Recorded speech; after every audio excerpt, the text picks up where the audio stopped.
Good evening, everybody. Does anyone hear me? Hi. Yes, I can hear. Oh, there we go. Okay.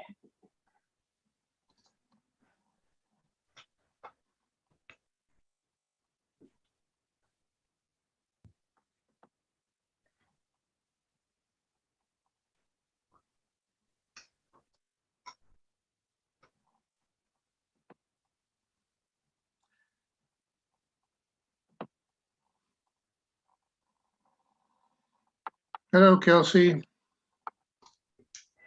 Good evening, Dave. How are you doing? I'm very well, thank you. Good. I'm having a little trouble getting my computer to act in the way that I think it should here, but There, I see you now. you see me? Okay. Hello, Nafisa. Hi, David. How are you? Very well, thank you. Good. Is everyone available? Everyone in attendance, Kelsey, that was expecting to attend this meeting? That's correct. Okay. So I believe we can start then, if everyone's ready. I'll call this meeting of the Board of Variance to order. And first of all, we will need to approve the agenda of this meeting. I recommend that the agenda of the Board of Variance meeting of July 26, 2022 be approved as presented. And Nafisa, do you agree? I agree. And we also need to adopt the minutes of the Board of Variance of April 26, 2022. Nafisa, do you agree? I do. Okay, so we can now proceed to the new business. Kelsey, would you introduce this for us? Thank you. Yes. I also did want to mention that we have Jasmine Hernandez, who's the manager of development services, as well as Byron Grant, who's the manager of building and bylaw services, if any questions may arise. But yes, this evening we have Board of Variance 22-004, which is a variance at 617A Kildew Road. An application has been submitted requesting a relaxation to decrease the side yard setback requirement for an accessory dwelling unit, commonly known as a garden suite, from 1.5 meters to 1 meters or to 1 meter to enable a conversion of an existing double car garage into an accessory dwelling unit. The property 617A Kildew Road is zoned R1. It is at the back end of a panhandle lot. A building permit was approved to construct a double car garage with a conforming 1 meter side yard setback for an accessory dwelling. The applicant has the intention of turning the double car garage, which is currently 53 square meters, into an accessory dwelling unit. As per section 2.1.062C2, an accessory dwelling unit is required to have a 1.5 meter side yard setback. The total permitted accessory building size for any R1 zone is 60 square meters combined. Currently, all accessory buildings on site is 58.5 square meters. The parking plan currently does comply with the off-street parking bylaw requirements for a single-family home with an accessory dwelling unit. The applicant has provided a checklist outlining the nature of the request, a letter of rationale, and a few other appendixes as well to support this application. The applicant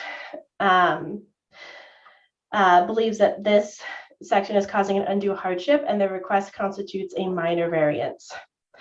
The board may approve or deny this application, and staff are here to provide any clarification questions, and the applicant, Jesse, is also here.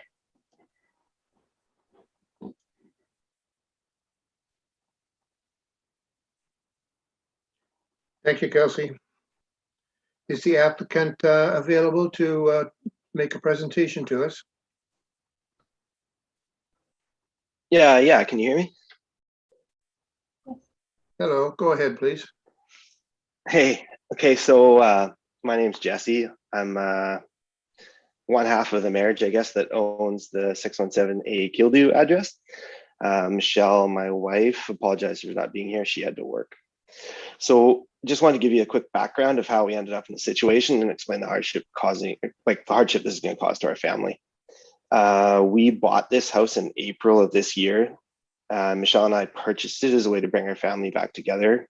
We were trapped away from her family. They lived in Calgary during COVID. So when we saw that there was a detached garage, we thought this would be a perfect place to put a suite in for her mom. We recently had our first child in July. So her maternity is now ran out. A year ago in July, her maternity is now ran out.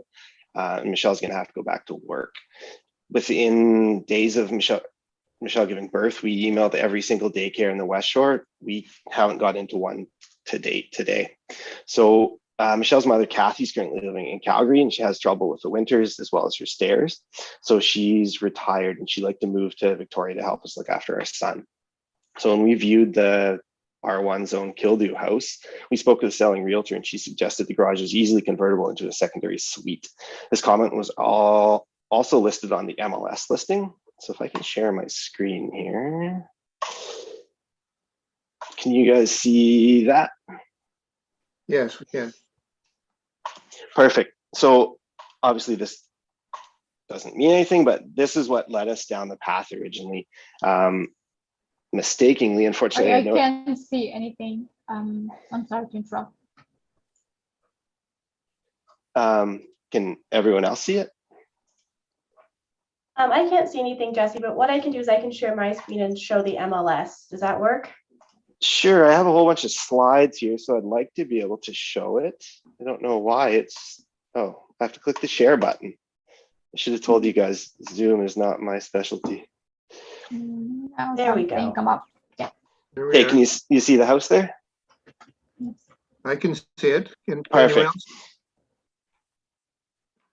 Yeah, as long as we're on the same page. So yeah, when we talked to the selling realtor, she said, no problem, just put a secondary suite in there. So we bought the house, and this is my fault for assuming this. Unfortunately, I had no experience dealing with building permits. I'm an electrician by trade. So electrical permits are no problem, but building permits are different. I incorrectly assumed that the existing building could be converted into a suite as is. So that's where we are now. So when I first spoke to the city of Colorado about a building permit, I discovered that the existing garage didn't have the correct setback to be converted into a dwelling unit. The existing garage, as Kelsey said, was built with a permit by the previous owner and has an existing setback of 1 meter. So that's this one here. For our purpose, we're not asking to change the footprint of the building or change the height or anything, just simply be allowed to have this setback approved. We simply just want to have a 1-bedroom garage, allow Kathy to move in and allow her to look after our kids while Michelle and I go back to work. Michelle's only able to go back part-time right now because we have no childcare. So ultimately she has to go back to her job full-time, or else we have to pay back a portion of her maternity leave. As we're hoping to get the suite completed before Calgary, I immediately started the variance process. I spoke with all the neighbors I could reach. I received the blessing of everyone I spoke with. The 3 neighbors that immediately border the property have signed off on letters. So Al lives at 615. He signed off physically. Matt Berchel moved into 617 recently. I happen to know him through work, ironically. He signed off on it. And then Dieter, who lives in 619, also has no problem with the suite. So his garage is actually shares the property line here. So in my opinion, it's very critical that Dieter's okay with it. We do have a signed copy of the sign off from him. Also, as Kelsey said, the parking's no problem. We easily have room for, I mean, it's quite easily 5 cars on there. I think you could honestly fit more if you really tried, but I stopped at that point. Immediately when we bought the property, I started pulling permits on everything I could, expecting this to go through. So we actually already have an active electrical permit for the service upgrade. So if this variance isn't approved, our only option is to move the building, which I'll get into in a minute. But regardless, we're going to upgrade the electrical service via permit. I had all the drywall tested in the garage, so if that ever is able to get torn down, there's no hazards doing that. I've already got a septic engineer to redesign the septic field and submit it through VHA. So as soon as this gets approved or the building gets moved, we're going to put a new septic field in. I've already paid for all this. I also had Thomas & Birch do proper drawings. So I was under the, I believe I can do my own drawings, but I wanted to convey like how serious about doing this properly we are, and that we're not just going to willy-nilly it. So any building codes that we have to upgrade, this would be the shared wall here on the right-hand side. So anything we have to do, upgrade the siding to fireproof hardy board. I won't get into all the building details, but like we're going to work with inspectors, building permits, everything to make sure this is proper. If we are unable to get this variance approved, this is going to cause a devastating hardship to my family. Our only option to be a contractor in to physically move the garage half a meter over. So the contractor would need a structural engineer to design a new concrete foundation. We'd have to excavate the existing earth, redo all the drainage, pour new east and west footings, extend the top slab, remove the existing slab that would be left on the neighboring side of the property, and then physically move the building. So it's been a nightmare trying to get a contractor to even call me back these days. Everyone's so busy. So I got one contractor. And unfortunately, this would be the devastating part. $42,000 was the only quote I could get written down, and he wouldn't be able to start until March 1st of 2023. So unfortunately, with the real estate market the way it is, we couldn't sell this house without losing a drastic portion of basically our life savings. So our hands are kind of tied. So if the variance doesn't get approved, essentially we have to move the building, and I don't think we can afford it. So it's hard to admit, but there's a lot riding on this for us. Michelle, until we get this done, Kathy can't move, so Michelle can't go back to work full time. So that's, yeah, sort of where we are. Hope I didn't ramble on for too long. Okay, thank you very much.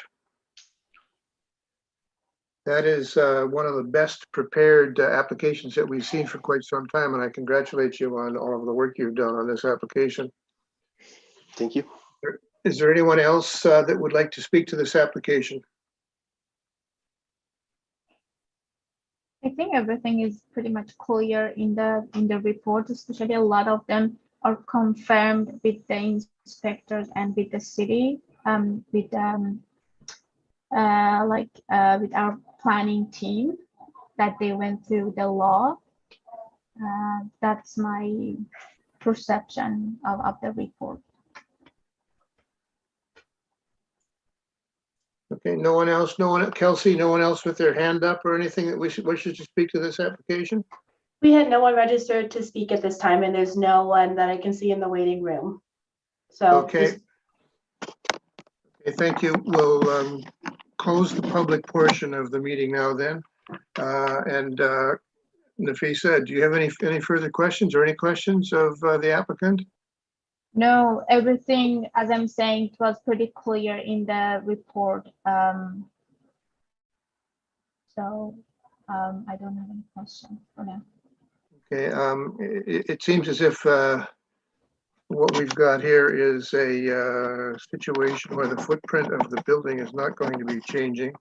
All the building permits that are necessary, I think, will be met without very many problems, if any. And other than the fact that the building doesn't fit currently, although it did fit previously, there are no difficulties with this application. I think it's a well-prepared application and a reasonable request. I believe it would be an undue hardship to force the applicant to take this building apart and rebuild it when it's not going to change the footprint, but just move it over a little bit, especially since all of the neighbors are in agreement with it. I would, we'll take a vote on this now if you're ready, Nafisa. Yes. I would recommend that we approve this application. I approve the application. Okay, this application is approved. Thank you very much.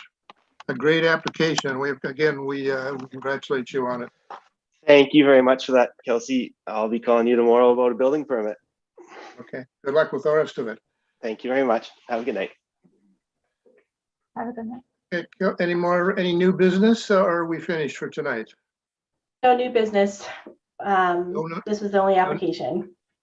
Okay. we're done then. We are adjourned. Thank you very much, everyone. Thank you. Thank you. Take care. See you next Bye. time. See ya.